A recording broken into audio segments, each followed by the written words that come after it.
आंबा पिकतो रस गळतो कोकणचा राजा बाई गंगा मांडतो सूर्य जळतो उन्ही तळतो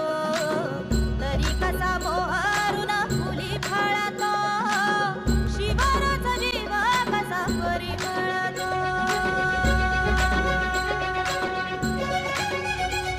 तू झुंजते अशी अशी पैज घे अशी लाख घाव झेलून हे झाड सांगते पाड सांगतो पाय घट्ट रोवून मग स्वागतास येईल घास हे आभाळ सारे तू झुंज दे अशी